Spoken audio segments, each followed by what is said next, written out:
Hi there, and welcome to Next Frontier. My name is Thomas Anderson, founder and CEO of Responsibly, and Next Frontier is my show about sustainability in the supply chain. Today, I'm talking to Tim Grunow. Tim is one of the co-founders of Archlet, one of the hottest procurement scale-ups out there.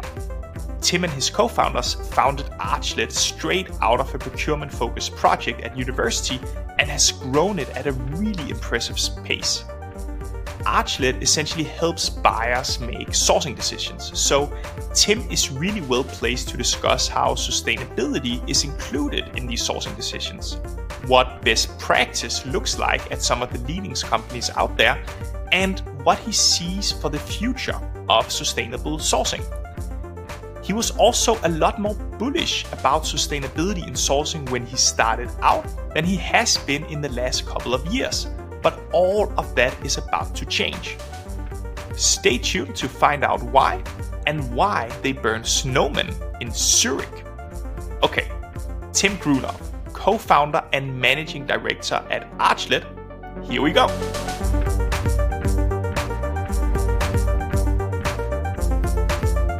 Hi, Tim. Hello. Look at you. You have a very professional setup there. Exactly. Very nice. You gotta.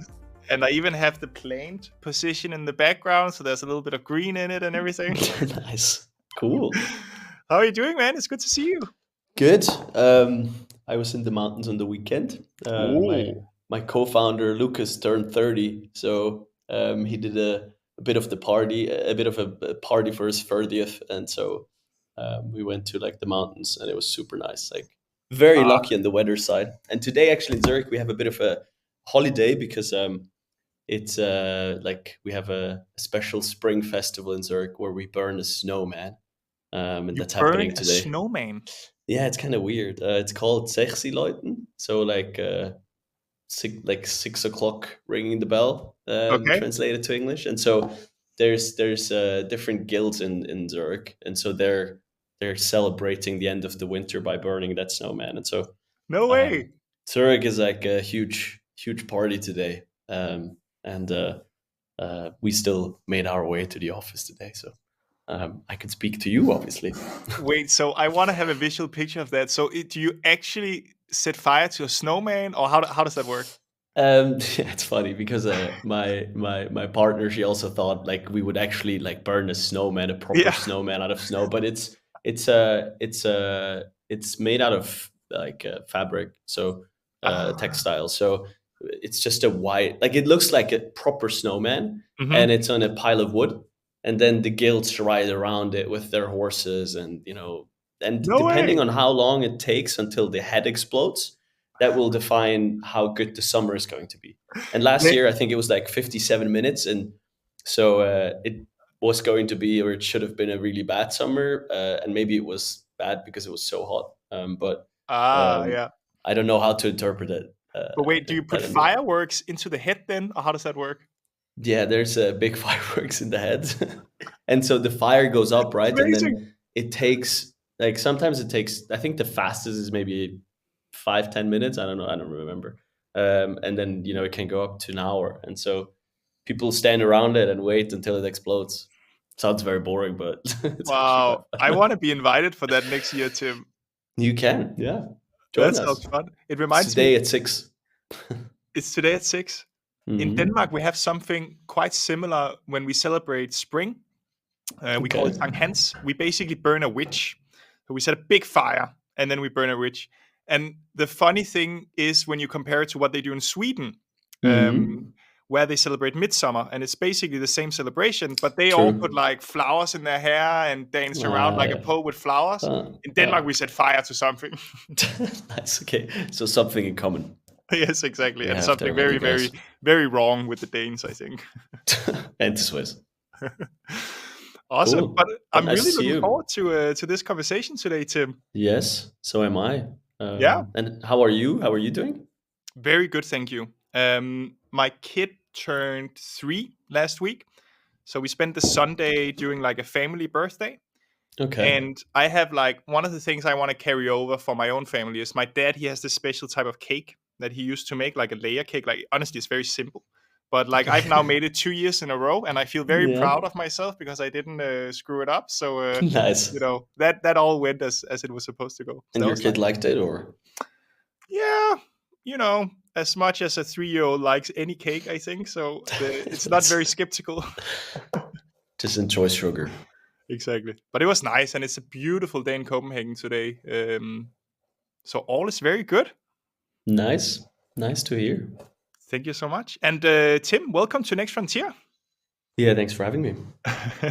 I'm really excited about today because we've known each other for, I think, 3 years or so, almost since the beginning of the Responsibly days. True that. And it's been quite impressive, I think, to see what you guys have done with Archlet in that amount of time. So that's been very cool to kind of see on the sidelines. And of course, you and we've been discussing sustainability since day one, but I've never interviewed on it. So I'm looking forward to asking you some questions today and go a little bit more into it than we normally do when we talk. So that's going to be fun. But yeah, I mean, so Archlet, right? And I'll let you explain it first. But basically, what you guys do is you help people make procurement decisions or Yeah. sourcing decisions, right? Yes. So obviously, the topic for today is how sustainability affects those sourcing decisions and what you've Yeah. seen and how that's developed and so on. So I want to Yeah. dive all the way into that, but I want to start easy as well, Tim. I heard a little bit about it, but why don't you tell me a little bit about how you got into procurement and what Archlet is all about? Sure. Happy to do so. Yeah. So actually, if I go back, like I started my university career in that sense as a mechanical engineer. Mm-hmm. I've always been interested by products. I've always been interested by really like physical, mechanical robots, machines. So I started studying mechanical engineering, and then I went more into the data science direction. And during my master's degree in Zurich, and then I landed somehow in consulting, and somehow it combined, it combined my passion for products with also my passion for working with people and consulting organizations and helping them do better. Mm-hmm. And so we led Lucas, Jacob, and I, my two co-founders, we actually met during this consulting time, and it was like a student consulting business. So we made a couple of million in revenue, did 30, 40 projects, and mainly in the data analytics and data science space. So we Okay. did lots of early proof of concepts for machine learning applications, which 6-7 years ago was a rather new topic, and it was pre the whole Gen AI hype or recent developments. And so we started doing projects in procurement. And to be completely honest with you, I heard the word procurement for the first time, and I was like, what is that? Back then, because it's not really something you get in touch with, right? When you're not in the professional world so much. So I was really starting to understand procurement a lot better, what the purpose of the procurement organization in the business is, where it's positioned, how it's positioned in there. And we started doing sourcing projects. And so really, e-sourcing. So RFPs, organizations going to market, asking for quotes from suppliers, and then getting feedback on these quotes and figuring out who they now want to work with, right? And as things have developed, we started to help organizations and specifically businesses here in Zurich and in Basel to help them do that process in a more optimized way. So they came to us and asked us, hey, look, we're running large RFPs and we don't know how to analyze the data. We could need some optimization on certain discounts or other levers that they had during such RFPs. And so we helped them do that and realized that there's not really any good, modern, and powerful products out there that are usable, or people at least were not using any products. And we're mainly working in Excel and email. And so we said, look, let's start a business and let's set an end to this, and let's digitize this e-sourcing process. Finally, after tools have been around for 25 years, but it's not really gotten to the point where there were the right products that the people actually deserve.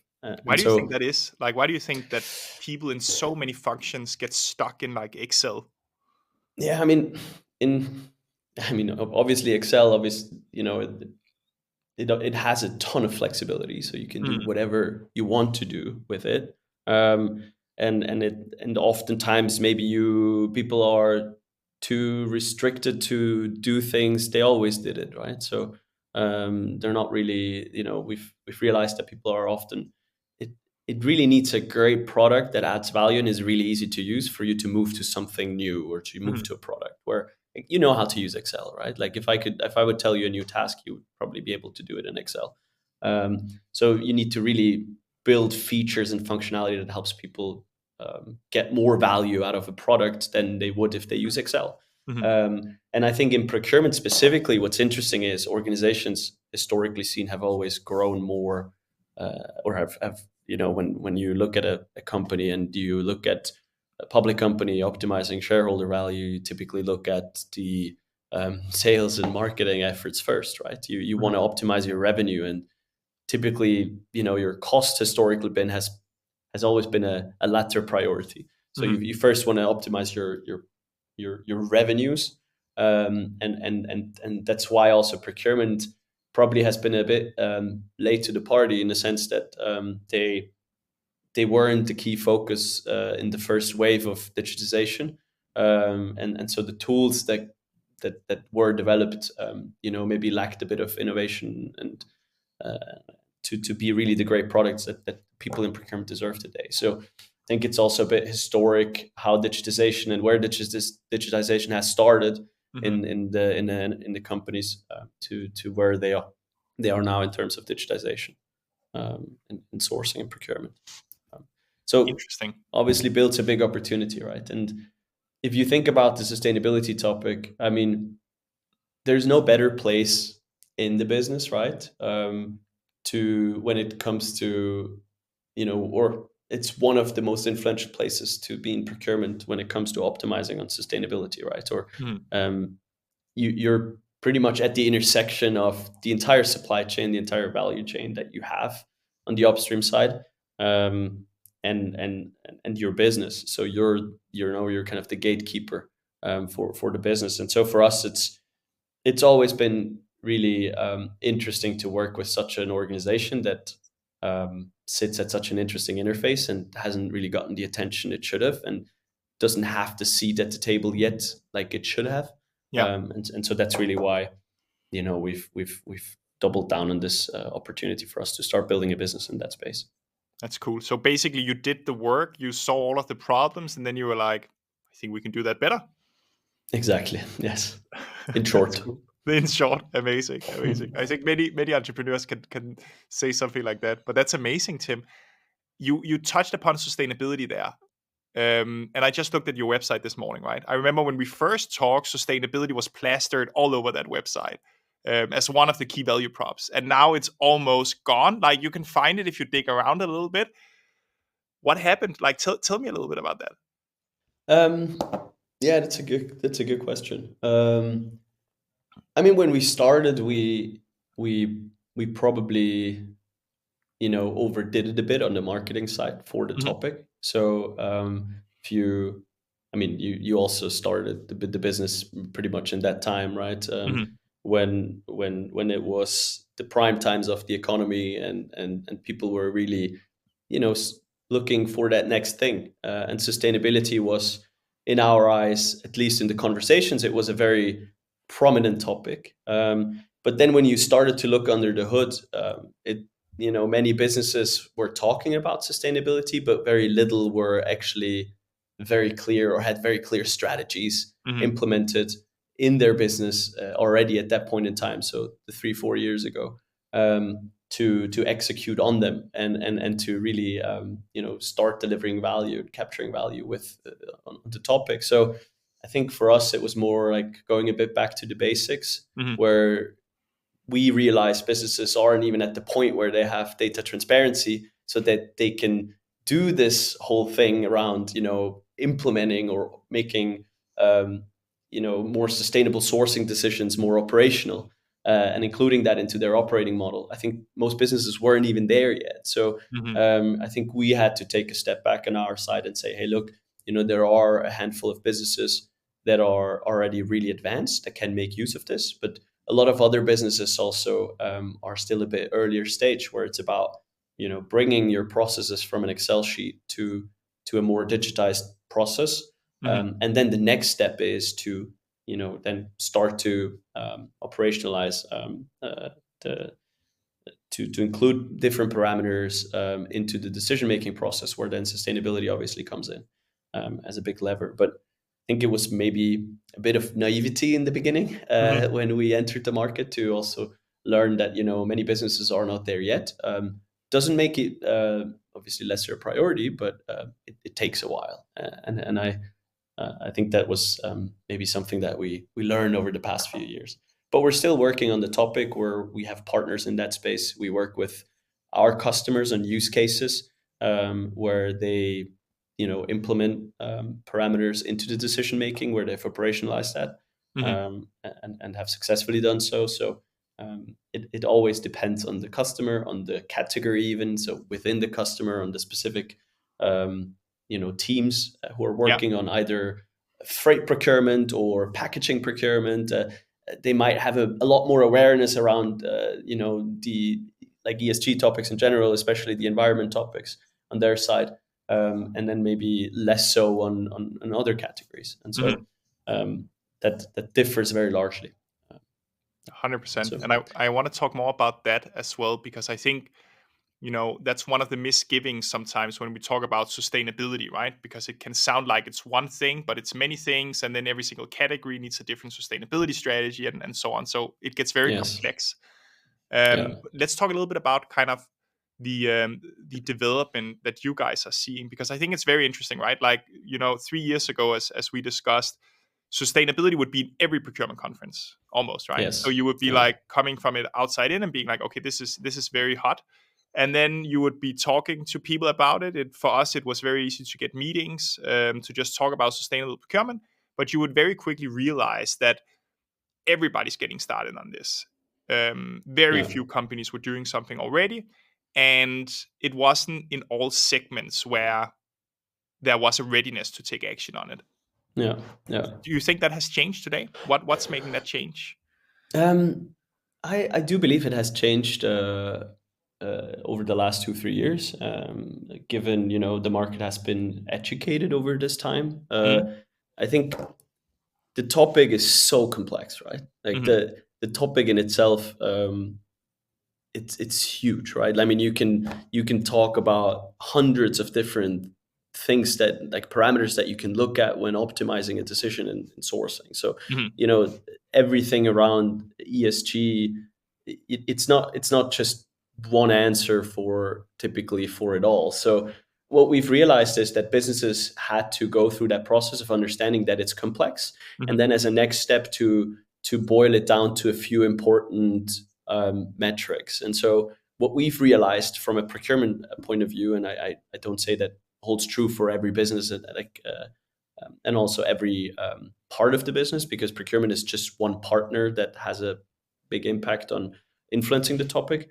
What we've realized from that point of view is that procurement in general has really been able to distill it to especially for like physical products to carbon emissions, which has made it a lot easier for organizations to properly understand the topic, or to understand the topic a lot more, because carbon emissions is something that you can not visualize in that sense, but like it's easy to measure, and it's very digestible, right?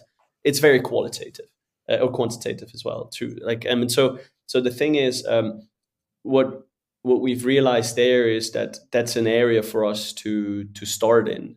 Other data sources, what we've realized is, companies like that provide scores on sustainability, that do like a more holistic assessment and then boil it down to one single score. That also helps people to start somewhere, right? Because all of a sudden you don't have to like look at all the different parameters, but you're able to distill it to a few things and handle that complexity. And I think many organizations have gotten a lot more educated over the last 2-3 years. And so what we're realizing now is that there are first categories within the businesses where now this has gotten from only the conversation to actually doing things.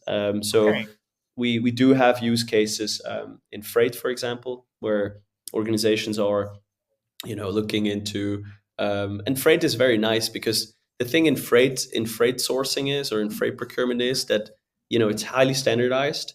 It doesn't have very complex product life cycles because, if you have a truckload from A to B, there's not really, if you buy any other product, then you need to think about where it comes from, where the parts come from, and how it's going to be recycled. In freight, that's not the case, right? So it's mainly about like the CO2 emissions in that case. So what we've seen in our customers now is that some of our, actually two pharma customers of ours have operationalized that, where in freight procurement, they look at CO2 emissions for the individual lanes. And then they start to, collect quotes on different fuel types, on different vehicle types. So they would not ask the suppliers, they would ask them about, what is the age of the vehicles? What types do you have? What is the load weight? What is the fuel type?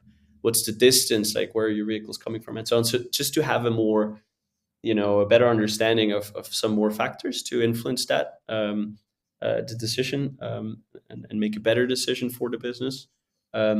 And so that's where we've seen use cases, and in packaging as well, where we've seen, alternative designs for organizations to move from, a heavier plastic bottle to a lighter one that has the same stability in that sense, and that also leads to better. So we're seeing some developments there, but it's, as you say, it's still early, and it's developing slowly.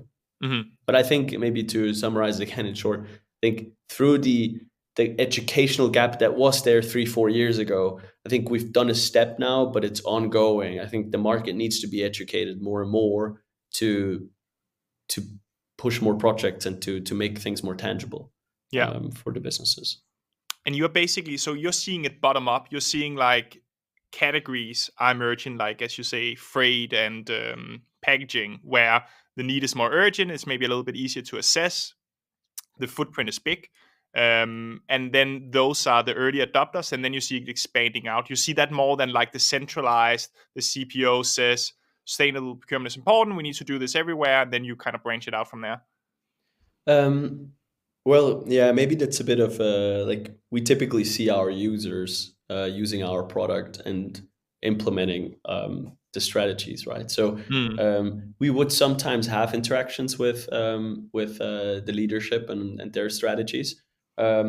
So we would understand that, how they segment their supply base, their categories, to work on the things that have the biggest impact. And so I think that's also where, this comes out in the end most often, like what is the biggest bang for the buck, or where are the lowest hanging fruits, and that's typically in these categories where they're, you can achieve a lot.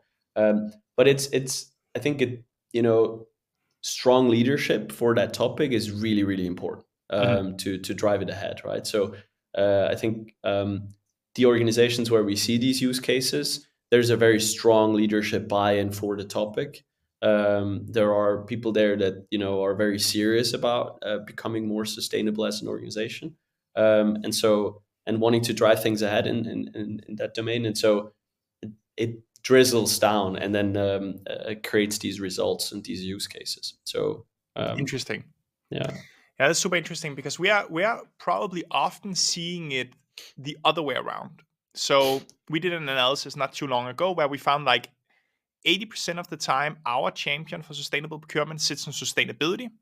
Yeah. Because it all needs to be kickstarted, right? So you have somebody with like a goal around sustainability, or they manage compliance and so on, and then they need to involve the different stakeholders of the organization, like procurement. Yeah. And then in 20% of the time, we see like a very mature organization where the procurement leadership already has the baton, right? So they already know that sustainability is super important, and they're driving it basically. Yeah. I guess you guys traditionally work a lot with procurement, right? Rather than sustainability, for example. Yeah. Definitely. And that's why, it depends obviously largely on the business and how this is handled. Of course. But in the end, I see procurement as, a partner for the business to achieve their goals when it comes to sustainability. So the business has values, and it has a strategy, and procurement will play a part of executing on that strategy, right? Mm-hmm. And when it comes to sustainability, they should be a key stakeholder because they have a lot to say. I mean, most businesses, if you look at scope 3 emissions in businesses or more on the downstream side in the supply in the value chain, they emit like 70 to 90%, I think, is typically scope 3 for them, or like of all their emissions. So procurement has a huge impact on reducing the overall emissions. So they need to be a part of this journey. Mm-hmm. But yes, you're right. We see it more from the other side, working with procurement and procurement leadership, and they are, on their side, collaborating with the internal sustainability teams to execute well on the strategy, or to help them also maybe shape and refine the strategies in the first place. And so I think for us, it's important to help them and educate them on the state of the art and on what's possible, to also inform them. When we start working with the customer, we typically share with them best practices that we see in the market of Mm-hmm. how others are sourcing and are making decisions that support the topic and the cause. So I think that's really an area where we can have our influence and then help them execute on it once they've defined their right strategies. But we're not in that sense a tool where they create these strategies in, right? So Yeah. for us, it's more like we're more an enabler on that side, and get more into the details then when it comes to the sourcing events Got to it. execute on it. Have you seen like better and worse ways that companies they structure to achieve this? To execute on these strategies, or Yeah. uh, I mean, I think some of the, as said, I think huge huge. I mean, what helps is obviously if the business has awareness of the topic, if the business Mm-hmm. is educated. I think that also then strongly derives from the leadership buy-in that I talked about earlier, right? I think it is super important that there is a great leadership that creates the buy-in for the topic from the business. And Mm-hmm. so I think what happens often, what we see is organizations would talk about it, they maybe create a strategy, but then they struggle to execute on that strategy, right? Because there are always short-term priorities. And Mm-hmm. procurement, you're working with your suppliers. If now all of a sudden there's, an Red Sea crisis and your ship is not getting through, and you have production due dates or whatever, like, you're not gonna, like, you're caught up by this topic, right? And so I think the stronger the leadership buy-in is, the more flexibility and maybe time there is, or headspace, or also buy-in from leadership, for you to work on such projects, even though other things are happening, are super important. So we typically see that has a big impact in the businesses today. But besides that, I think also kind of just having the network, the community to share results in the business internally is important, to communicate the results and the successes, especially, Mm. is something that we see in businesses where this is done really well, that they're typically more successful when it comes to adopting that more broadly in the organization. I think that's an interesting point. I also really like what you said about, because we have a lot of sustainability professionals that listens to this podcast, right? So they may not always know kind of the nuances of what's going on in procurement. And one of the things you said, which I think is really interesting, is that procurement they need to have a short-term focus in many ways, right? Because they need to make Mm. sure that you always have whatever you need to run the business. They always have a huge cost focus because a lot of your cost comes from procurement, right? So you cannot suddenly have that spike. And there's a lot of reaction that needs to happen when things are unstable and those kind of things. So the question is, does the procurement team, do they have like the bandwidth to adopt sustainability as well, or do you need to hire a sustainable procurement specialist? Like where does this leadership sit? Because I've seen both, right? I've seen Yeah, like yeah, you centralize it in one role, and I've seen other companies where every procurement person is now a sustainable procurement person. yeah. Well, I don't like. I think there's typically, I mean, in procurement, typically the organization procurement teams are set up in a way that there's an excellence team, Hmm. a process team, right? And so I feel like they have to decide how, the processes, the operating model in the end as well is set up, and who's responsible for what and accountable for what. So Hmm. um, if if the business decides that procurement is the stakeholder to influence that, and they don't hire, people on top to help promote the topic or push the topic or execute on the strategy that the business actually has, um, then the excellence team needs to make sure that the execution plan is achievable, for despite having these short term priorities, for the stakeholders in the procurement organization. So they need to bring in the right technology, the enablement. They need to educate the people. They need to maybe free them from other activities that they're doing as of now, to give them the headspace, to also work on this topic, because it takes more time, right? Hmm. It's when I look at sourcing events where people ask suppliers on, do you have these special types of fuels? What do you do about this? Like, it takes time to analyze these answers, and then to quantify them, and then to put that into a decision matrix, and then to make the best possible decision. So if you don't have the time, you don't do it. And if you're not, because if you're not measured against it, then as well not. So again, back to the setup. If you're accountable for achieving certain targets, if you can quantify that, and if you can create an incentive system for your employees in the procurement organization to actually execute and achieve these targets, then I think, the excellence team is doing a great job. And so I think I would just, the responsibility often lies in this excellence team that is Mm. responsible for setting up the right processes, and making sure that the business can execute, on the strategy. Interesting. I think that's super interesting, and it reminds me a little bit of a conversation I had not too long ago with a guy that basically did procurement consulting. Started out Hmm. just generic procurement consulting, cost optimizing, etc. Then switched to sustainable procurement consulting. Yeah. I asked it into how was that journey, what changed, and what he said was Thomas, it actually doesn't change that much. Before we were collaborating with suppliers to reduce waste so we could get a better price. Hmm. That's also sustainable. There's a lot of sustainability that's just related to being more efficient. And if Yes. you are an excellent procurement organization, you've been doing this supplier collaboration for a long time just with the cost Yes. agenda. So Yeah. he Yeah. was like, it's not that different.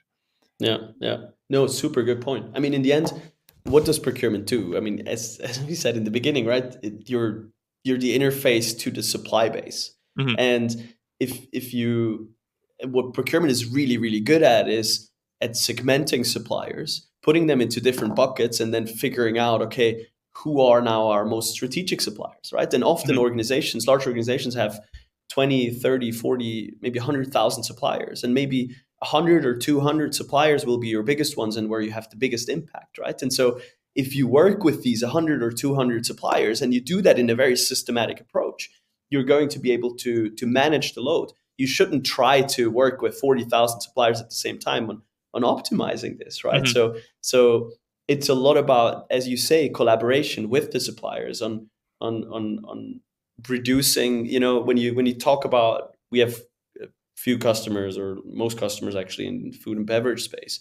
They're buying bottles, they're buying caps, they're buying labels, right? And so when they think about how they can, as you say, reduce waste, make lighter plastic bottles, but also reduce fuels and logistics because the bottles are lighter, from that point of view as well. You need to be open, and you cannot think too much in specifications. And procurement often thinks in specifications. You Hmm. go to the market and you think, I need exactly that product.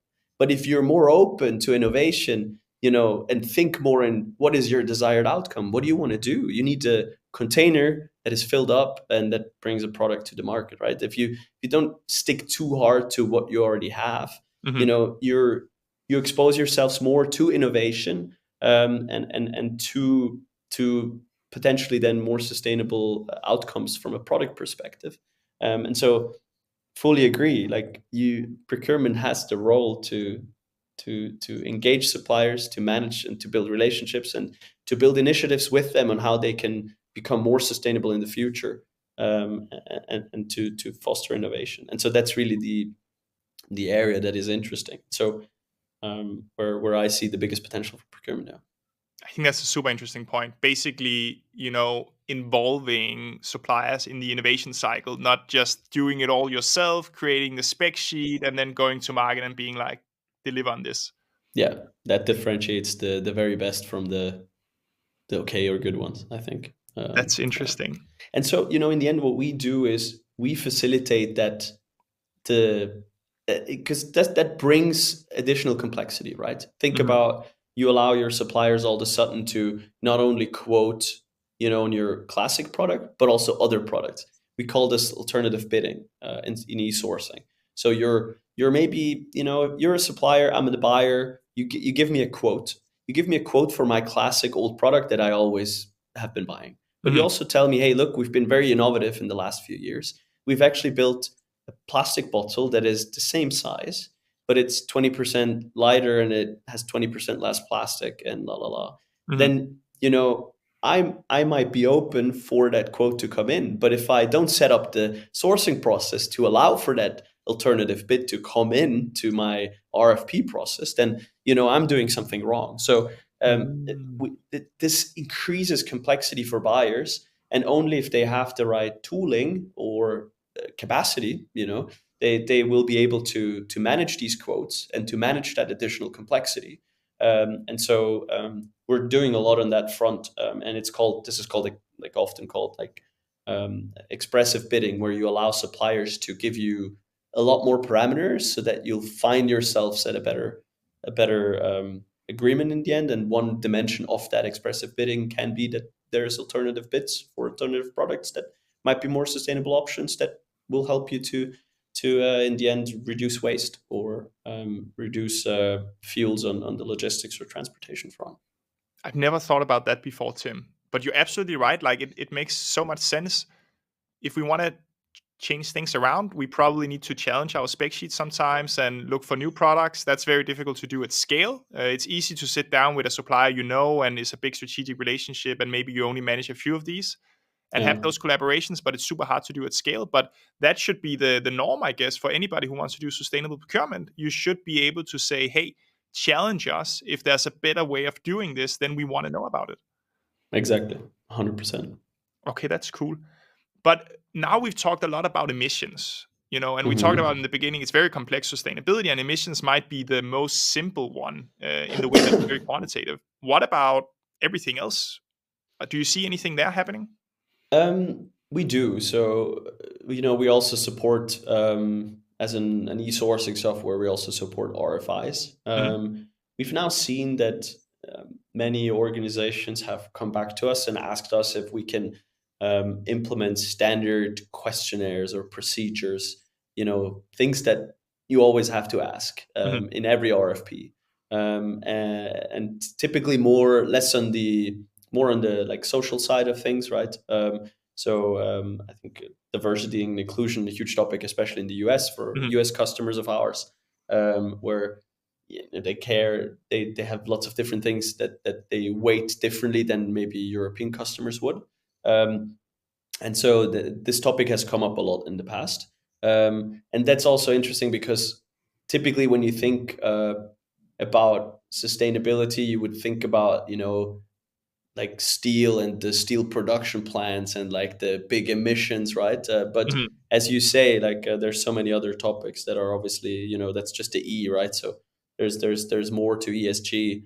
And so what we see often there is organizations, especially more on the services side, professional services side, they don't think about emissions at first, but there's also emissions there. But there's a lot more when it comes to, allowing people to have the right working conditions, or setting up ways to minimize corruption and so on, which are all things that are being considered, but in my eyes have always been a bit more considered in the past already than the emission side. But yeah, we see quite a bit happening on that side too, but much more qualitative and often not quantified in a sense like emissions would be, where you really kind of have a cost for a ton of emission, and you say, well, it's $100 that we're willing to pay more for each ton that we can reduce, and that's a bit harder on the other parameters, but can also be done if scored and set up the right way.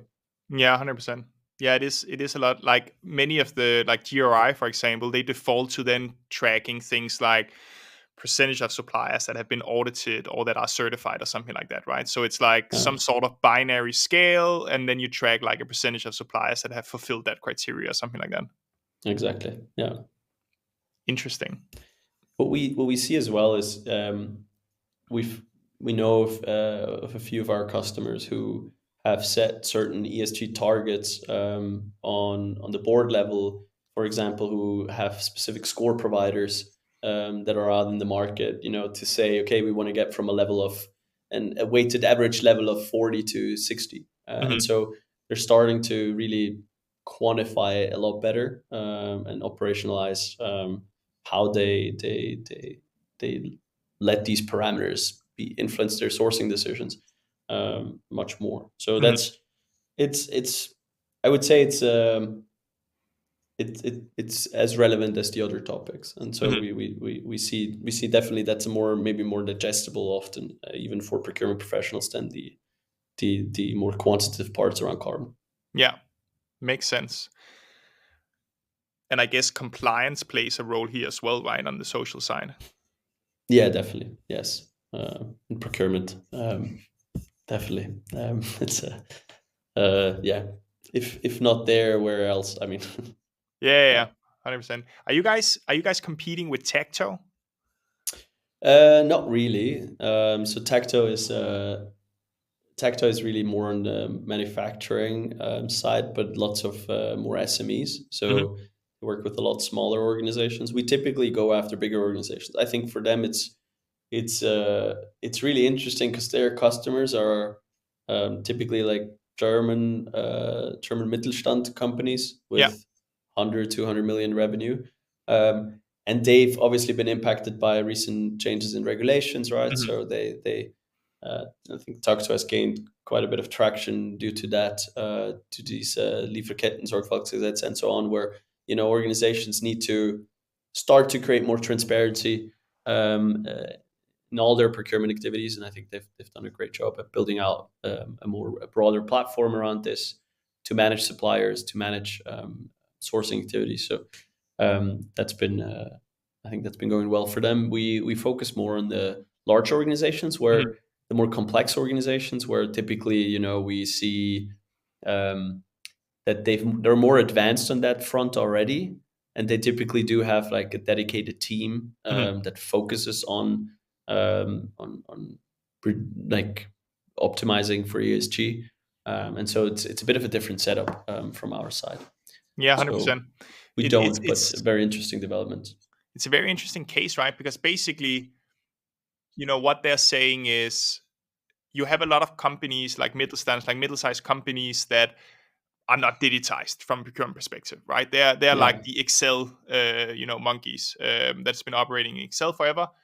Now you have compliance coming in. Now you need a whole sort of different data management and transparency, and now you need the digital procurement tools to start managing that. So even though there's like the exactly. compliance angle, is basically, hey, we actually now need a procurement tool, and the big enterprise that you guys are serving, they've needed that anyways because they've had to reduce cost and manage risk and a lot of other things, right?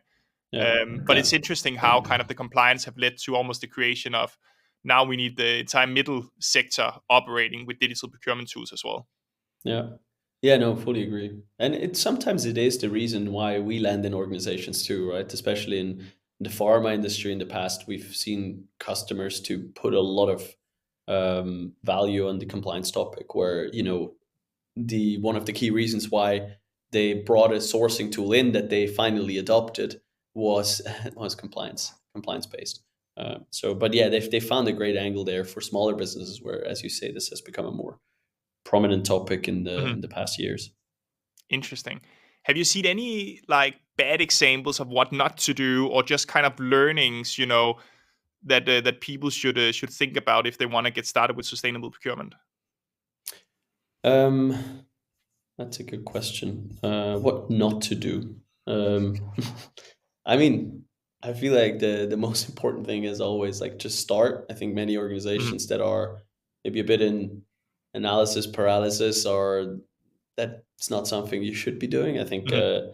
you should just start, because, as you know, even like we say the same thing now with AI, like if you don't get started and your people educated on the topic, you're never going to get great results, right? So Hmm. you need to you need to just get started, even if it's with small proof of concepts here and there. It's always a first step, because maybe people will not educate themselves as you wish they would, and so you need to expose them to the topic, to the possibilities, to the use cases, and so I think the best businesses are the ones where there's a uh, where leadership has a strong buy-in for the topic, and where leadership also fosters innovation to happen, where people are given time to experiment and to run POCs and to do Hmm. things. And so, yeah, I think the biggest advice there, in my eyes, of what I see in the market is like just start somewhere, and then you'll figure it out along the way. Hmm. Um, just like with any other topic. Yeah. And is there like a business rationale that you guys typically seen that this is a great way to, if you are kind of bottom up convincing leadership, for example, to get started on something? Yeah, I mean, oftentimes, like that. Obviously, like it's a bit of a.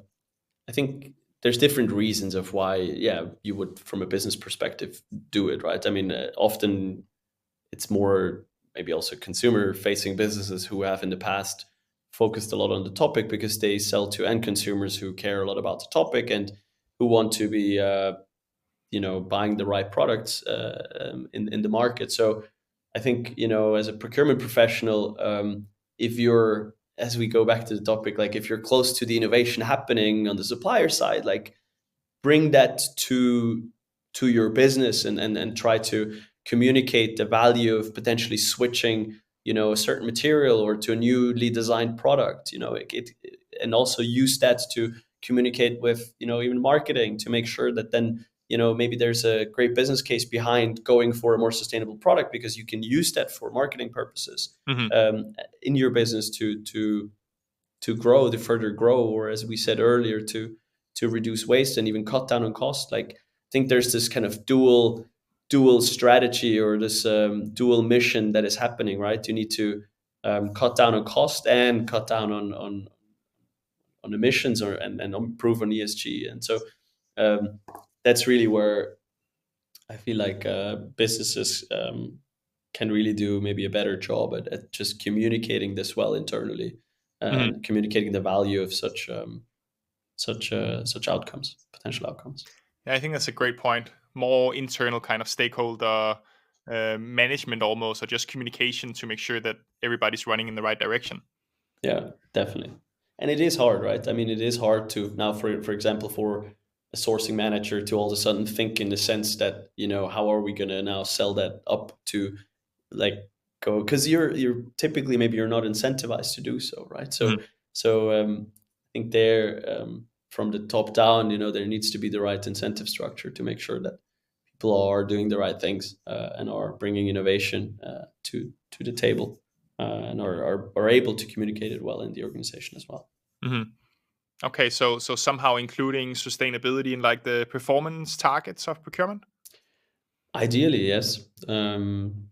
We see organizations where they're moving a bit in that direction, Hmm. but again, to that topic, like it's probably the early days, because, as said, there wasn't really, it was hard to measure it. It's still hard to measure it, quantify it. So, but it's changing, and people are looking, and having more objective measures now, and more quantitative measures that they can start to let influence, incentive structures, bonus structures.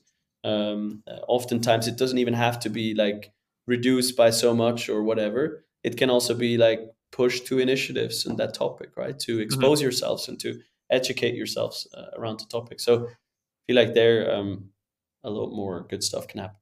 Are you seeing any ideas or trends to incentivize supplier performance on sustainability? That's a Yeah, that's an interesting one. um, I think from what I learned, many businesses are talking about it, but very little are doing it. So kind of, you get like, or we're giving you some financial incentives to build more sustainable products. I think, yeah, it's not really. I don't see it. I don't see it too much in the market, but I think, like, people are at least talking about it. Like, I've heard about it like multiple times, but I haven't seen anybody executing on it as of now. Don't really know the rationale behind as of now, but it'd definitely be an interesting topic for the future.